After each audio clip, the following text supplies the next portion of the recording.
que se acomoden, por favor. Tenemos varias butacas vacías aquí adelante y así podemos iniciar con todos. La Casa de la Cultura Ecuatoriana y la editorial Murciélago Blanco les dan la más cordial bienvenida a la presentación del libro África, el gran viaje en bicicleta, obra escrita por Diego Turina. Agradecemos la presencia de Diego Yepes, director del Fondo Editorial de la Casa de la Cultura Ecuatoriana Benjamín Carrión, quien dará unas palabras de bienvenida en representación del sociólogo Fernando Cerón, presidente nacional de la Casa de la Cultura Ecuatoriana, institución que nos acoge esta noche. Bienvenido, Diego.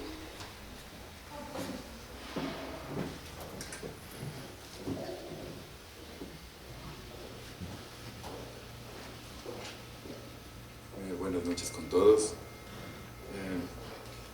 Ante todo, damos un afectuoso saludo a la audiencia aquí reunida. Es un momento favorable cuando las vivencias se transforman en palabras, las cuales nos ayudan a recobrar el pasado. Para la Casa de la Cultura Ecuatoriana resulta grato constatar que en el país sí se piensa en la ciencia, y como en el caso de Diego Turina, el autor de África, el gran viaje en bicicleta, se lo hace de la mano de la tradición del naturalismo y la exploración. Si uno se pasea por los estantes de la biblioteca de la Casa de la Cultura, es imposible no encontrarse con los volúmenes del viaje a las regiones equinocciales del Nuevo Continente, escritos por Alexander von Humboldt. Es el resultado de la expedición efectuada por el sabio alemán entre 1799 y 1804 por América, y un texto fundamental debido a sus descubrimientos sobre el clima, la orografía, la vulcanología, entre otras disciplinas. En el siglo XIX, los viajes de descubrimiento eran muy comunes. El hecho refleja el tipo de relación mantenidas entre Europa y América durante 4 siglos que fueron de conquista, exploración y explotación, caracterizados por la sed de conocimientos, de dominio sobre la naturaleza típicos de la cultura ilustrada y de demanda económica por parte de una Europa que iba industrializándose. El naturalismo victoriano, por tanto, se benefició del empuje de gran aliento propiciado por la expansión del Imperio Británico, y es icónica la travesía de 5 años efectuada por Charles Darwin, la que terminaría por ser retratada en el libro El viaje del Beagle en 1839, y constituye la base epistemológica y observacional sobre la que el naturalista británico esbozó la teoría de la evolución. Como dato anecdótico que muestra las conexiones que circundan el reino de las ideas, se halló el viaje a las regiones equinocciales del Nuevo Continente junto al lecho de muerte de Darwin. Otro gran naturalista, cuya procedencia deriva del esplendor de la imaginación y la sátira, fue retratado por la magistral pluma del escritor y clérigo irlandés Jonathan Swift en el libro Los viajes de Gulliver, en 1726.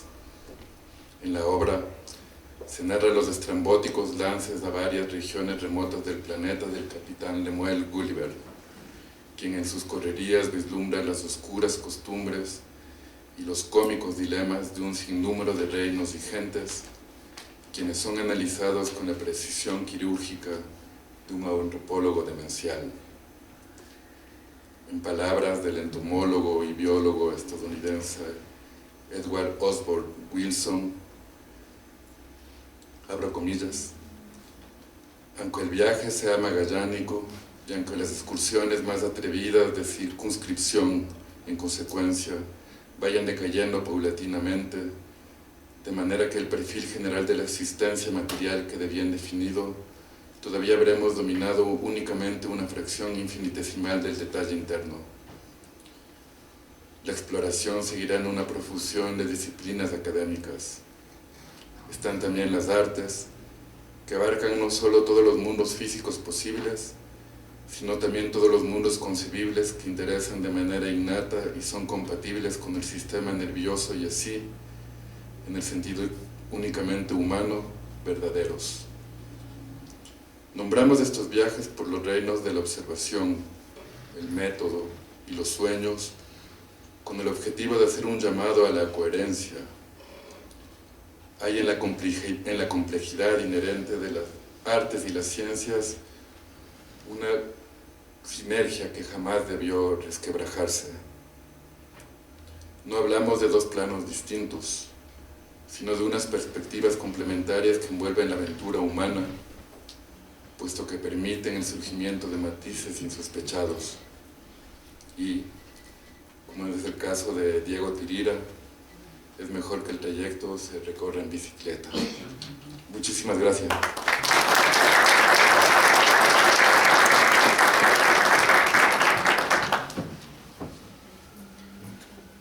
Muchas gracias. Conozcamos un poco sobre el autor de África, el gran viaje en bicicleta. Diego Tirira es doctor en biología por la Universidad de Salamanca, España. Sus estudios de licenciatura y maestría los realizó en la Pontificia Universidad Católica del Ecuador, en Quito. Además, tiene otra maestría en la Universidad Internacional de Andalucía, en Baeza, España.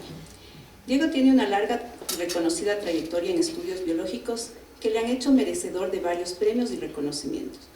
Por ejemplo, el municipio de Quito reconoció su trabajo en 2007 y 2012, la North American Bat Society en 2011 y el municipio de Riobamba en 2011 y 2021. Diego ha publicado cerca de 20 libros y tiene más de un centenar de artículos y notas científicas. Ha editado más de 10 libros académicos y colabora como editor en jefe en la revista científico Mammalia Equatorialis. Sus grupos de interés son los murciélagos y primates. Pero en esta noche no vamos a hablar sobre murciélagos ni sobre ciencia. Esta noche nos reúne un largo viaje. A continuación veremos una serie de imágenes que resumen el recorrido por tierras africanas que realizó Diego Tirira. El video que veremos a continuación fue realizado por Paulina Naranjo del Departamento de Diseño y Comunicación del Instituto Nacional de Biodiversidad.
Esta noche tenemos el honor de contar con la compañía de Ramiro Díez, quien realizará la presentación de esta obra.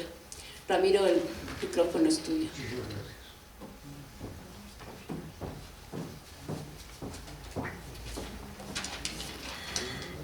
Muchísimas gracias por su generosa, por su cálida presencia.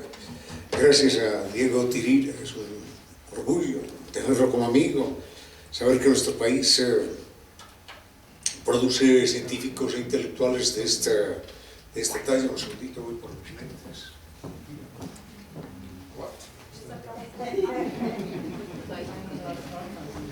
No os preocupéis por cosas terrenas. Obviamente, el propósito de ustedes esta noche es más escuchar a Diego que a ninguno de nosotros. Sin embargo, debo señalar que quiero celebrar mi buena suerte de haber leído algunos de los libros de Diego, haberme emocionado con ellos y haberme indignado con ellos y conmovido. Y sobre este libro reciente debo señalar que Diego me debía un autógrafo y todavía me queda debiendo muchos insomnios, porque me tomó hasta altas horas de la noche acabar de leerlo, con mucha emoción.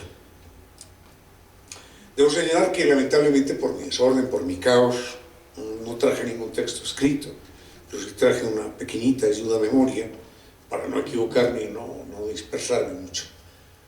No quiero que me pase como a un amigo que en alguna ocasión llegó y supuestamente improvisar una charla y dijo: buenas noches, antes de venir acá solamente Dios y yo sabíamos lo que iba a decirles, ahora solo lo sabe Dios. Entonces no quería que me pasara eso en todo caso. Gracias a Diego por ser una luz en la ciencia, gracias a Diego por ser un ejemplo en lo humano, en lo científico, en lo profesional, en su complicidad con nuestros otros hermanos, los animales. Gracias por su complicidad con la poesía. Y nos dirán: pero no ha escrito poesía. Sí que la ha escrito, sí que la ha escrito. Más de una página de estas me obligó a cerrar el libro un rato y a conmoverme por el relato que hacía Diego y porque me llevaba a otros libros y a otros ayeres que todos hemos vivido. Debo señalar que me faltaba esa faceta. No sé si Diego sea excelente chef o excelente pintor, no lo sé, pero por lo pronto ha descubierto también a un excelente escritor. Es un libro que desde el punto de vista narrativo, literario, estilístico, resulta impecable y verdaderamente atractivo.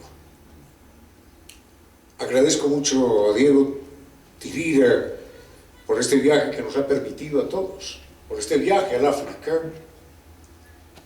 Y no sé cómo será mirado ahora por los gobiernos africanos de los países que recorrió. No sé si le querrán financiar a través del Ministerio de Turismo o lo querrán vetar, porque dirán: hombre, ya después de leer su libro ya uno conoce el África, ¿no? Y es lo que me ha pasado a mí, y seguro que nos va a pasar a todos, que leemos el libro y lo leemos tan compenetrados que sentimos la sed, el calor, la angustia, el cansancio, la sorpresa, el impacto ante el cambio de monedas, de culturas, de idiomas, de alimentos, de cada momento que se vive a lo largo de estas 400 páginas. Debo señalar que este viaje de 18 meses, de 7 meses por 18 países, es realmente un viaje interior. Y agradezco mucho las referencias que usted hizo, doctor, sobre otros viajes. Y justamente quiero hacer mención a 3 viajes rápidamente, a 3 viajes famosos. El uno es el de Darwin, que usted mencionó. Y hay que recordar que Charles Darwin realiza ese viaje después de 5 años Y era un hombre tan extraordinariamente paciente, y si se quiere, malévolo, que la noche que llegó a su casa, después de 5 años sin internet, sin teléfono, sin cartas, sin nada, la noche que llegué a su casa, él lo narra, llega muy tarde, llega a 11:30 de la noche, y él encuentra obviamente nada, no había nada encendido, ni una vela, nada, y él trepa por una pared, cloc, cloc, cloc, cloc, logra abrir la ventana de su cuarto y se echa a dormir. Y en la planta baja están su padre y su madre durmiendo. Y al otro día se levanta muy temprano y se viste, y se sienta en el comedor. Y cuando lo ven, se asustan y dicen, ¿pero quién eres tú? Y lo reconocen solo por la voz. Este libro y el viaje de Diego Tirira es un viaje que cambiará profundamente a quien lo quiera leer, sin duda alguna. Y ya será Diego el que nos diga ahora de qué manera lo cambió ese viaje. Otro personaje que sufrió una experiencia similar, pero mal justificada, es Marco Polo, que sale jovencito desde Venecia, regresa 25 años más tarde a Venecia y la gente no lo conocía ya, no lo identificaba. Y entonces él se tiene que identificar contando historias de su niñez. No, es que el carnicero esto, no, es que mire, el señor que hacía los zapatos esto, otro, y descubren que era en verdad Marco Polo. Cada viaje, en última instancia, y este libro nos lo enseña, es un viaje a nuestro propio yo, a nuestro interior más profundo. Y este viaje, dirán, ¿pero en qué se parece? Me recuerda el que realizó un 12 de abril de 1961 un jovencito soviético, ruso, llamado Yuri Gagarin, hijo de un carpintero y de una mujer que sembraba hortalizas y ordeñaba vacas. Desde la más humilde condición se elevó al espacio exterior. Y hay que recordar que desde allá, del espacio exterior, los médicos lo saben, desde el más profundo órgano de las estrellas vienen los elementos que componen nuestro cuerpo. Carl Sagan lo había dicho, somos polvo de estrellas, pero no es una metáfora, sino que es literal, somos polvo de estrellas. La sangre roja que corre por nuestras venas es roja porque tiene hierro, y el hierro se formó en el núcleo de las estrellas. Cuando Yuri Gagarin viaja al espacio exterior, está regresando a sus orígenes, se está acercando al lugar de donde todos venimos. Somos extraterrestres, todos. Y Diego Tirira, al ir al África, quizás por eso me conmovió también este libro, regresa a los orígenes de todos nosotros. Porque todos nosotros tenemos un lejano abuelo, valiente, maravilloso, una abuelita, Lucy, que medía apenas 1 metro y fue capaz de pararse en sus 2 patitas frágiles, asustadiza, cuando faltaron los árboles en su región y tuvo que salir a pelear carroña en las sabanas africanas contra otros animales más violentos. En un momento, la 9ª sinfonía y el viaje a la luna. Descansó sobre las piernas flacuchentitas pero valientes de Lucy. Y cada uno de nosotros es descendiente de esa Lucy y de los abuelos que un día salieron desde el África, llegaron a ese punto troncal, unos se fueron al occidente, llegaron a España, otros al oriente, recorrieron toda Asia, cruzaron Bering, empezaron a descender y llegamos aquí. Todos nosotros tenemos un abuelo que algún día salió de África sin saber a dónde estaba ni saber a dónde iba. Diego Tirira por lo menos tenía esa ventaja. Bueno. Por lo pronto, quiero señalar que esta es una obra, no me extiendo más, es una obra bella, documentada, erudita, y que sería más fácil presentar National Geographic o la Enciclopedia Británica, porque son más cortas en objetivo que este libro. Este libro aborda desde lo histórico y lo político a lo profundamente humano, cultural. Este será ese universo imposible de acabar de conocer, que es el universo del espíritu humano. Una canción de Mercedes Sosa dice que uno vuelve siempre a los viejos sitios donde amó la vida. Seguro que cuando ustedes lean este libro van a parodiar esa canción y van a decir: uno vuelve siempre a los viejos libros donde amó la vida. Este libro nos permite amar la vida y por eso le agradecemos a nuestro poeta, bicicletero, escritor, animalista, ambientalista, Diego Tirira, su presencia en el planeta. Gracias, Diego.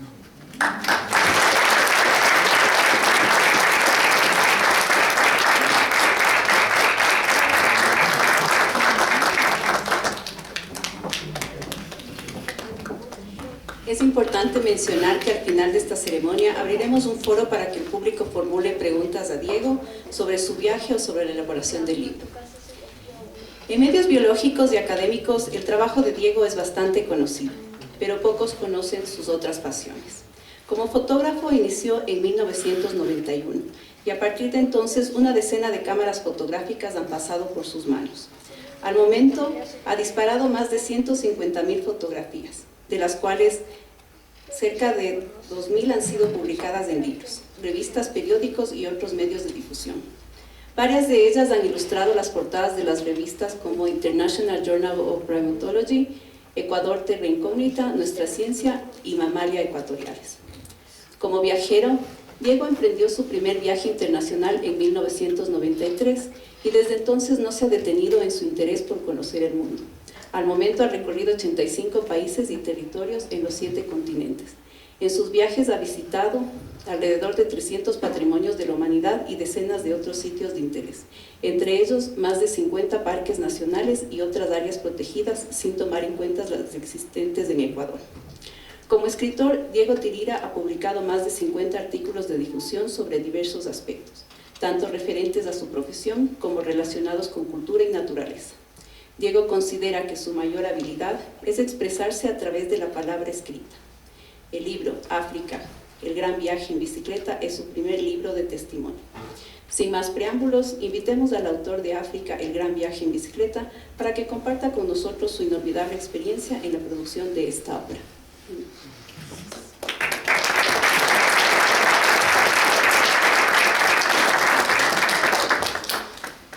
Buenas noches, amigos, familia.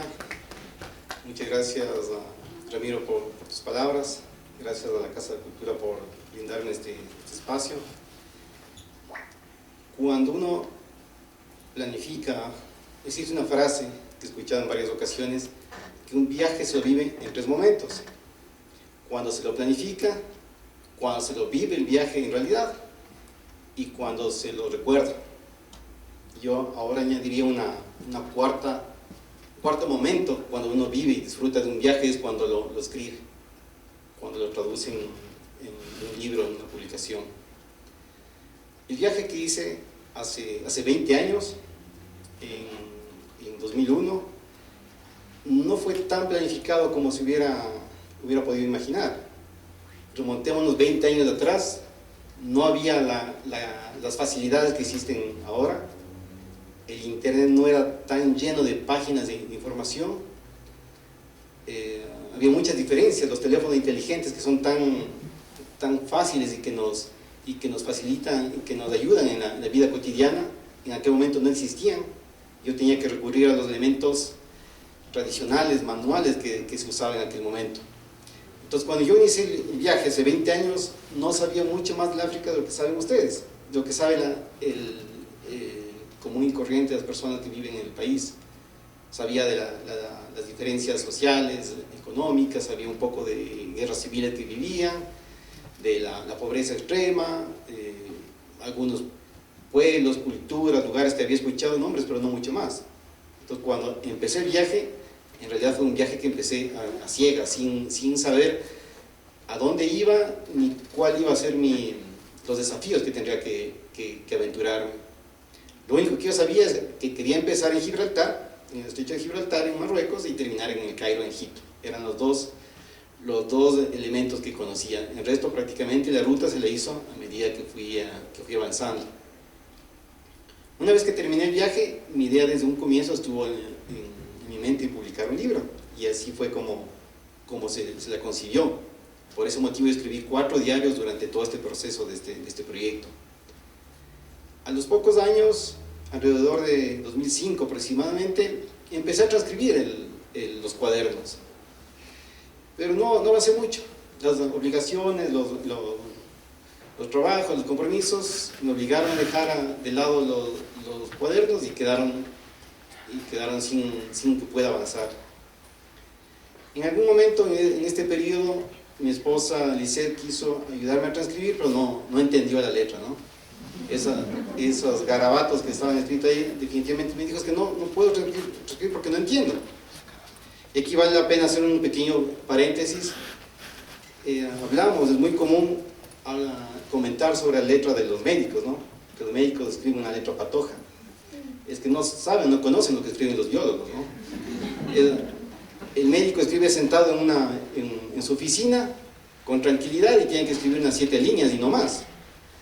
Nosotros vivimos sentados sobre troncos, a orillas de ríos, en piedras, en cualquier lugar, rodeados de zancudos, alumbrados por una vela, por una linterna que ya está por expirar. Y así es como escribimos. Escribimos no pocas líneas, escribimos todo lo que vivimos en ese día, todo el estudio que hemos hecho. Entonces nuestra letra de los biólogos, de los de campo en especial, los que yo conozco, no son letras muy virtuosas, y obviamente la mía no era la excepción. Entonces era una letra patoja, ¿no? Una letra, unos garabatos. Entonces quedó el libro olvidado por algunos años. En 2013 tuve la suerte de volver al África. Volví a otros países diferentes, en la zona del Congo. Volví después de 45 días con la determinación de empezar el libro. Ahora sí, ese libro no lo puedo dejar olvidado. Y empecé nuevamente a transcribir unos 3-4 páginas, 2-3 días de aventura, y otra vez caí en el olvido. Las obligaciones, los trabajos dejaron en segundo plano la escritura del libro. En 2018, tuvieron que pasar 5 años más tarde, en algún momento nuevamente conversando con mi esposa, empezaban en algún momento en esos proyectos dudosos, esos proyectos que tienes ahí que no despegan. Entonces le digo, es que no he podido terminar ese libro, es algo que lo tengo ahí en la mitad. Y me dice, déjame ver otra vez tus letras, ya después de 15 años de matrimonio, posiblemente ahora sí ya comprendo, ¿no? Entonces ahora se sentó y empezó a leer, me dijo, sí, ahora sí estoy entendiendo lo que has puesto aquí. A veces alguna palabra por ahí no entendía, dejaba esa línea, ese espacio en blanco y seguía, y así lo logró transcribir. Y así nació la primera versión digital. Ya los diarios estaban en computadora, y desde ahí todo fue más sencillo. Entonces lo primero que quiero reconocer es a mi esposa. ¿Dónde está mi esposa?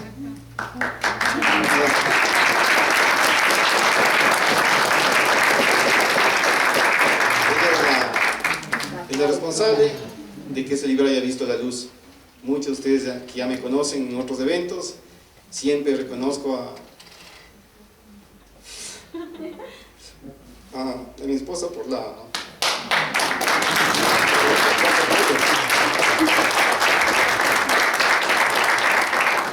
apoyo, y muchos proyectos que he logrado hacer han sido gracias a ella.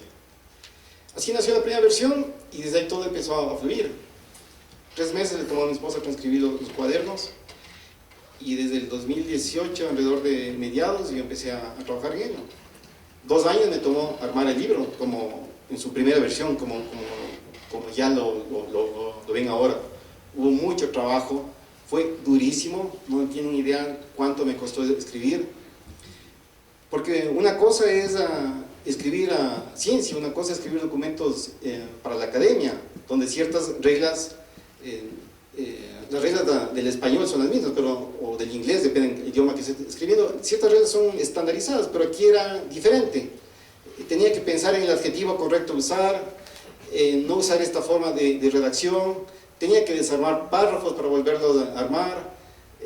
Fue un trabajo bastante arduo. A ratos uno bloqueado con la cabeza, no podía avanzar un párrafo, pero así 2 años me tomó hasta que a la final, en abril aproximadamente abril de 2020, la versión final apareció. La versión final mía. Ahora tenía que pedir apoyo a otros colegas, a otros amigos, y así fueron 4 personas que quiero nombrar principalmente ahora.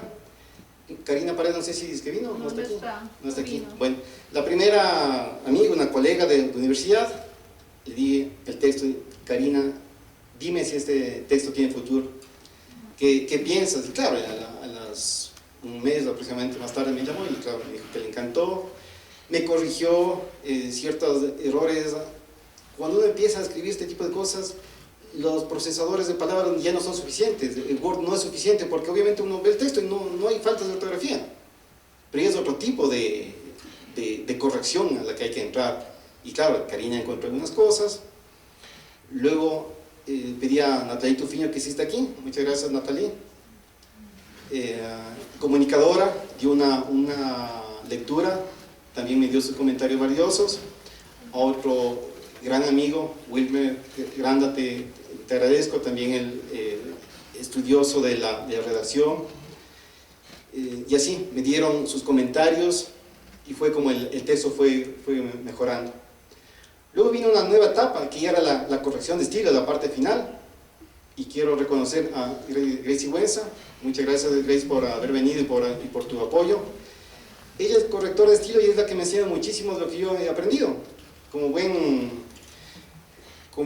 aprendiz, todas sus correcciones, tratar de mejorar, de innovar, de no volver a cometer los mismos errores que ya he cometido las veces pasadas, y así es como ha ido puliendo y mejorando este texto, que lo tenemos el día de hoy.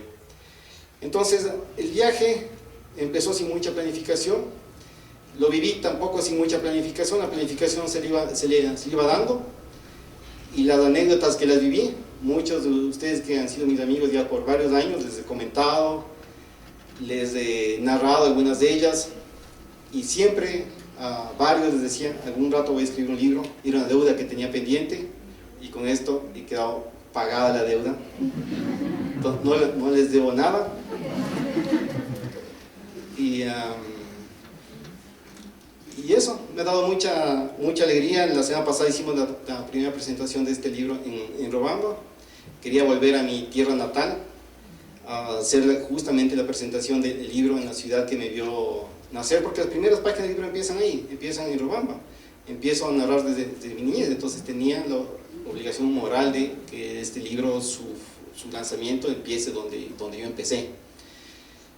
Y ahora estamos aquí. Les agradezco mucho a ustedes por haber venido, por su tiempo, y eso, muchas gracias por estar presentes.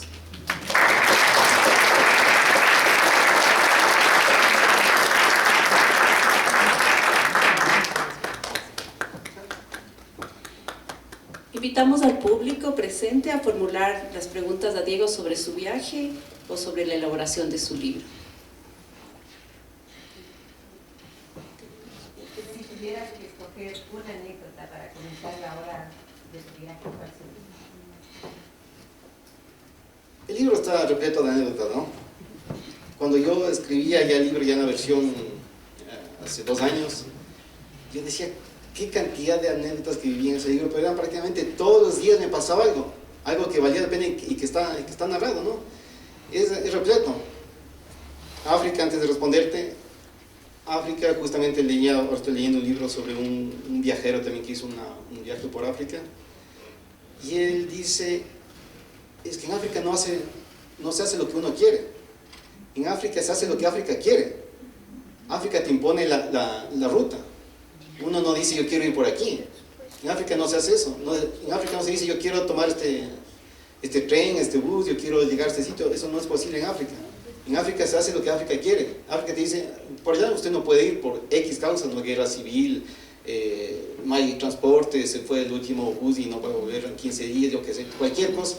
Entonces, en África se hace lo que África quiere, entonces tú tienes que ir por donde vas avanzando. Entonces África es lleno de anécdotas, y anécdotas en todo momento. Y justo ahora en el almuerzo estaba pensando, porque hace una entrevista que la semana pasada me preguntaron cuál era la anécdota, y en realidad, como son anécdotas, hay muchísimas.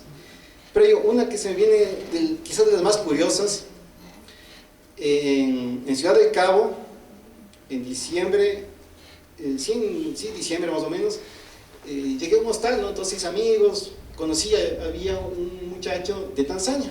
Tanzania, un país que estaba como a 4.000 kilómetros más al norte. Y hicimos amistad, conversamos y nos despedimos y cada cual para su lado, ¿no? Él vendía artesanías.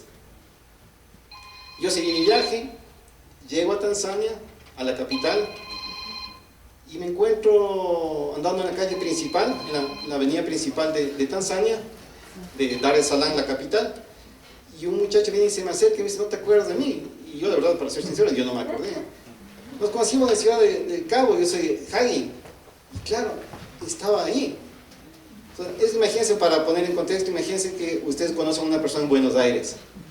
Llegan a Guayaquil, están andando en la avenida 9 de octubre, y de pronto se encuentran con una persona que nunca le pidieron dirección, teléfono, absolutamente nada, con alguien que hablaron, y una ciudad de 2 millones de habitantes también que Dar es Salaam. A mí al menos me parece una coincidencia extrema, ¿no? Hay alguien por ahí leído que dice que coincidencias no existen. No sé, en todo caso fue una de las anécdotas de las más curiosas que viví y que les narro ahora, y en realidad el libro está lleno de anécdotas, ¿no? Quiero preguntarte por qué elegiste África. Es decir, quisiera escuchar tu respuesta. Y la otra, nos cuentas cómo te simbolizó escribir el libro desde lo práctico, pero tu vivencia personal, esa riqueza espiritual que un poquito nos contaba Ramiro, ¿qué te movió? ¿Qué te cambió? ¿Cómo fue hacer ese libro de tantos años desde tu Sí. intuición? A ver, ¿por qué escogí África? Yo escogí un lugar, antes de un antecedente, yo aprendí o decidí en algún momento de mi vida que me gusta viajar a conocer las culturas, adentrarme en el corazón de los pueblos. Yo no soy un viajero cómodo, ¿no? Yo no soy de los que llega a un aeropuerto a coger un taxi o llega a un hotel cómodo o come todo el tiempo en restaurantes. No, yo soy el que va, se sale del aeropuerto, si es que llego al aeropuerto, muchas veces llego por la frontera, a coger lo que viaja la gente. Si la gente viaja en camión, en bus, lo que sea, yo viajo con ellos, a comer en los mercados, a estar metido en los barrios populares. Es el tipo de viajero que yo soy. Yo trato de adentrarme y meterme en las culturas. Entonces, en esta decisión, en este divagar, también antes de empezar este viaje decía, ¿a dónde puedo irme? Y África estuvo sin mucha decisión, pensar fue la decisión. Porque yo he tenido mucha experiencia aquí en el Ecuador, en Esmeraldas, he viajado mucho por la zona de Esmeraldas.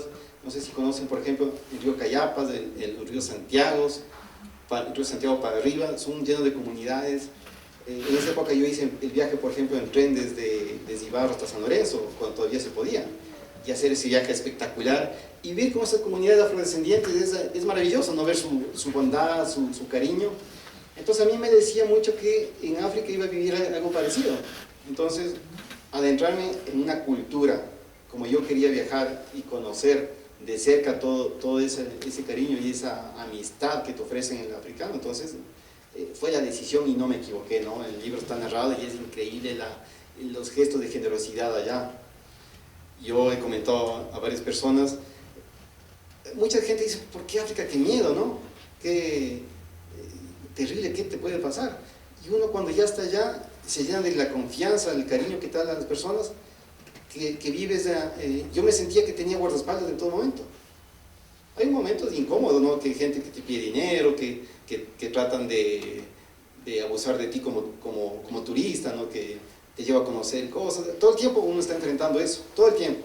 Pero todo el tiempo también uno está rodeado de gente que sabe que te van a respaldar, que tiene. Yo he entrado a bares, por ejemplo, en África, que nadie entraría. 40 personas sudando, bailando ahí, africanos, y yo el único lunar ahí, no soy blanco, pero el más claro de todos.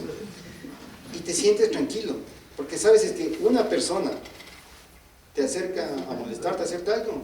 Toda discoteca, aunque no te digan nada, pero todos están protegiéndote, todos te van a respaldar en caso de que hubiera una situación incómoda. Entonces, eso no es fácil aprenderlo, pero yo lo aprendí, y en África es lleno de estas muestras de calidez y de respeto al visitante. Sobre tu segunda parte de la pregunta, bueno, en realidad son dos preguntas. Fue un viaje intenso. Ya lo leerán y aprenderán. Yo el viaje no, la lectura, la escritura no podía hacerlo de corrido, porque me conmovía. Mi esposa sabía cuando yo estaba trabajando en el libro porque estaba con lo... Es un libro hay mucha vivencia, mucha expresión personal. No es un libro de turismo, no es un libro no sé, es un libro personal. Yo cuando narraba el libro le decía a mi esposa, ¿tú piensas que yo debería escribir estas cosas en el libro, que debería abrirme? Y claro, me decía, o sea, escribe como tú consideres, pero no está nada malo que tú te abras, ¿no? Que muestres tu interior, porque así al final es la narrativa, es la escritura. La academia, de donde yo vengo, la parte científica, ahí no puedes escribir a sentimentalismo, no tienes que escribir las cosas como son. Entonces, ese libro es algo muy diferente, por eso les digo, fue muy duro escribir, me tomó muchísimo esfuerzo y aprendizajes muchísimos.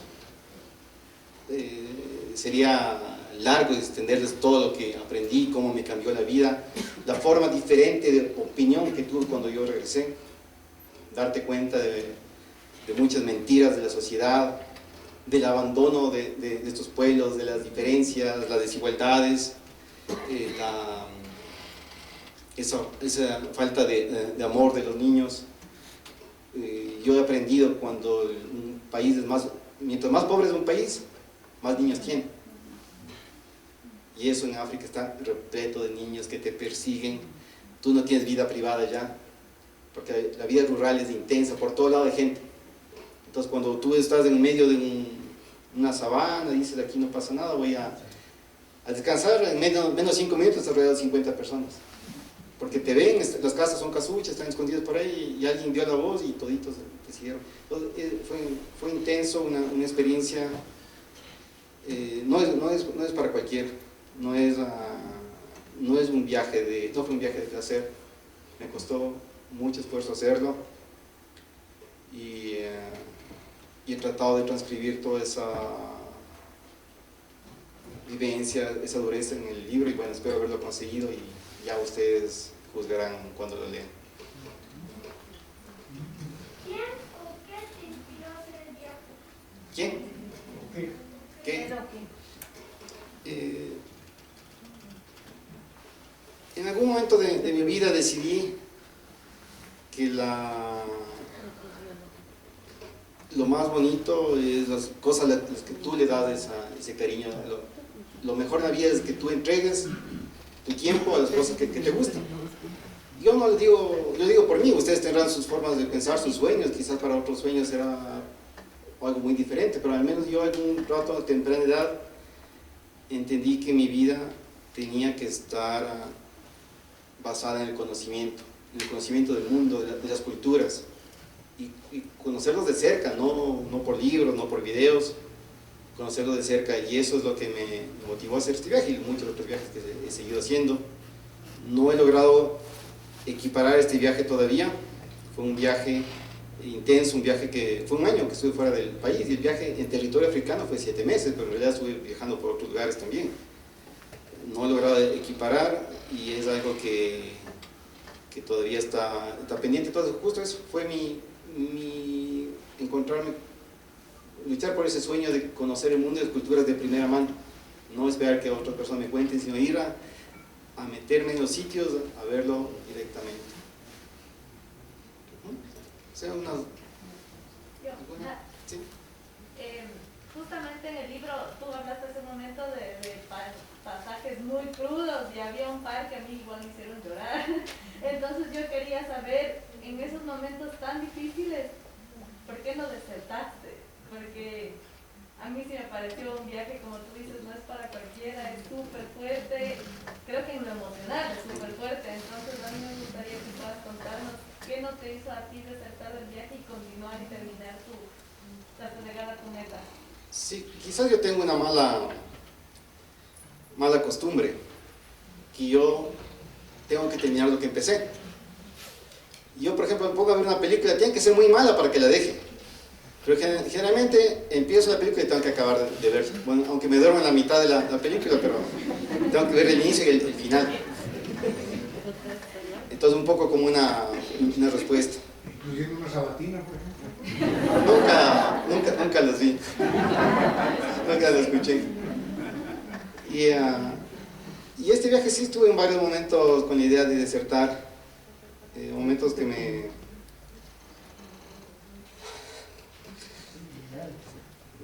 levantaba y decía, bueno, otro día más, vamos a ver qué pasa este día, porque es durísimo África.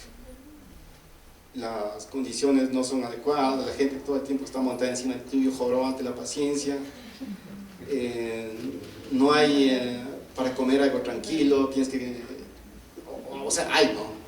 África, el que quiere tratarse bien se puede tratar bien, porque hay hoteles de 5 estrellas, hay restaurantes para turistas, de todo. El que quiere tratarse bien lo puede hacer en África, pero eso no era mi idea, además que te cuesta muchísimo, muy caro, ¿no? Mi presupuesto no era para eso, entonces yo tenía que vivir como los africanos. Entonces fue durísimo, momentos que yo decía ya. Pero más me movió lo que les decía hace rato, ¿no? Ese interés por conocer, por avanzar y también por no dejar con cada una meta que me había puesto llegar al Cairo, ¿no? Mi idea era conocer el Cairo, las pirámides de Egipto y sabía que era el momento. Y en el viaje van a ver, hay muchos momentos que cambiaron de escenario. El capítulo termina de una manera y empieza con una situación que lo cambió. Entonces el viaje mutaba todo el tiempo. Como dije, en África no se hace lo que uno decide, en África se hace por dónde te va guiando, por dónde tú vas a decidir, a caminar, no te decide África es la que te pone el camino. No sé, tal vez una última pregunta. En primer lugar, quiero realmente agradecerte el hecho de haber hecho coincidir que yo esté aquí para que presentes tu libro. Estoy descubriendo lo que no conocía de ti. Estoy aprendiendo el español mejor leyéndote, porque soy incapaz de escribir como tú escribes. Yo me hago seriamente, para que sepas, me hago 2 preguntas. Una es, ¿cómo tú ahora que analizas 20 años más tarde lo que has vivido, cómo tú te haces ahora lo que nosotros somos?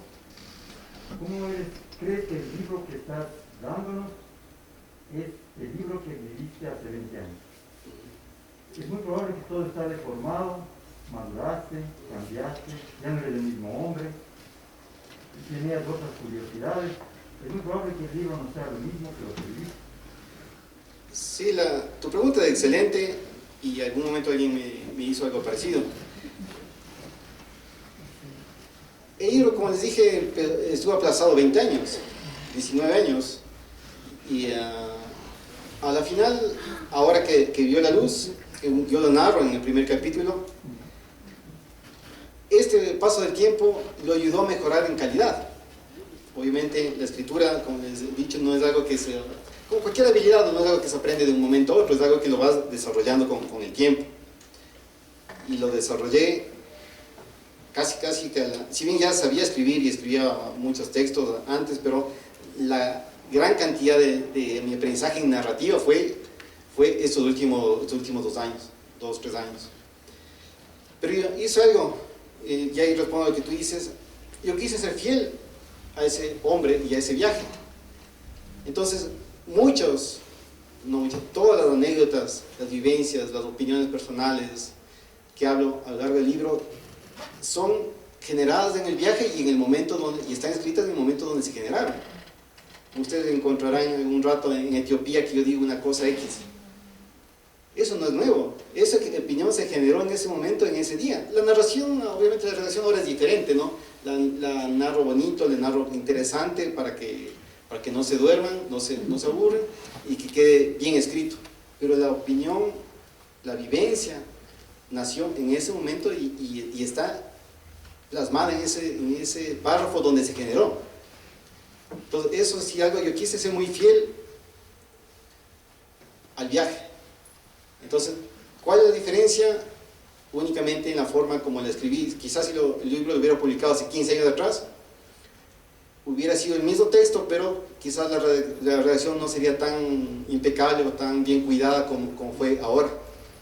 Porque en 15 años he aprendido mucho más a escribir. Yo, como dijeron, yo soy biólogo, yo no me formé como escritor, lo he ido aprendiendo.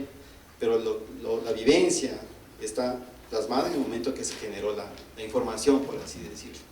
Entonces, el libro es el libro que yo lo viví en el 2001-2002. No sé, ¿alguna última pregunta? Y si no... Sí, gracias, Diego. Bueno, regularmente los viajes te marcan, te cambian. Y yo quisiera saber cómo África te cambió en tu forma de pensar, en tu forma de ser. Cuando terminó tu viaje, ¿eras el mismo hombre que fue el que inició? ¿Cómo te marcó África? No, o sea, dos personas totalmente diferentes. Una fue la que se subió al avión y otra la que bajó. Quizás como yo no soy una persona muy extrovertida, muchas personas en mi mismo núcleo familiar quizás nunca se dieron cuenta. Ahora se darán cuenta cuando lean. Pero yo me cambió totalmente. El amor a la familia, por ejemplo. El respeto a la amistad. Pilares que se formaron en ese viaje.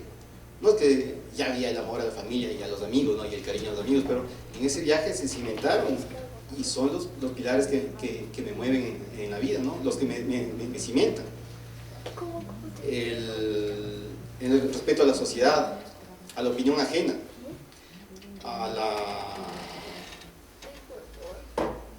el rechazar las estupideces que nos llenan en el mundo, ¿no?